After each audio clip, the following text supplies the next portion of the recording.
Hi friends అందరికీ ఈరోజు వచ్చేసి నేను బెండకాయ రోటి పచ్చడి చేస్తున్నా అండి. దానికి కావాల్సిన పదార్థాలు బెండకాయ టమోటా పచ్చిమిర్చి జీలకర్ర చింతపండు కొత్తిమీర ఎల్లిపాయ అండి. ఇప్పుడు ఇవన్నీ తరిగి నీట్గా కడిగి పెట్టుకున్నానండి. అన్నీ తరుక్కొని వేయించుకుంటానండి.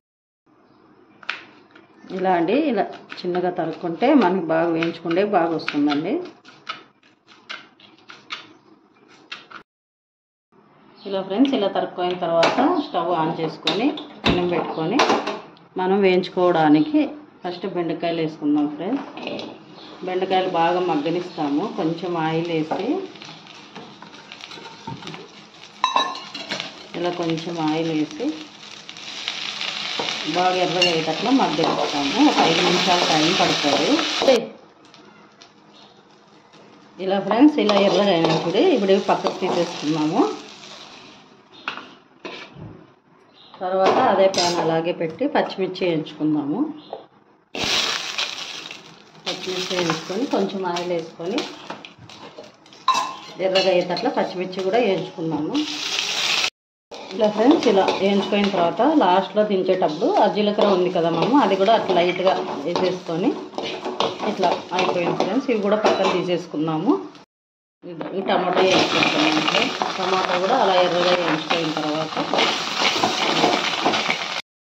ఫ్రెండ్స్ కొంచెం చింతపండు టమాటా మగ్గిన తర్వాత కొంచెం వేసి ఒక 2 నిమిషాలు అట్లా వేసి దించేస్తే అయిపోతుంది.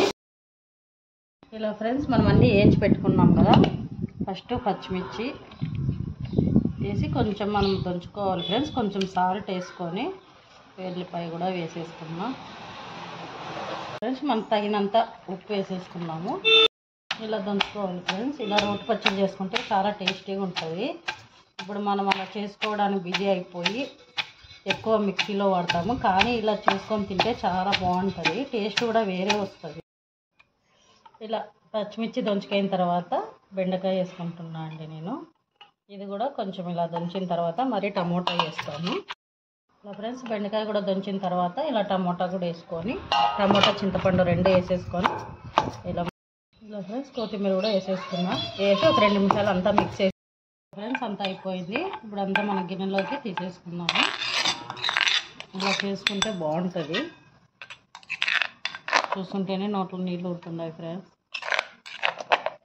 కొంచెం రైస్ వేసుకొని తింటే బాగుంటుంది, చాలా టేస్టీగా. ఇలా ట్రై చేయండి. ఇలా ఫ్రెండ్స్ బెండకాయ రోటి పచ్చడి రెడీ అయిపోయింది.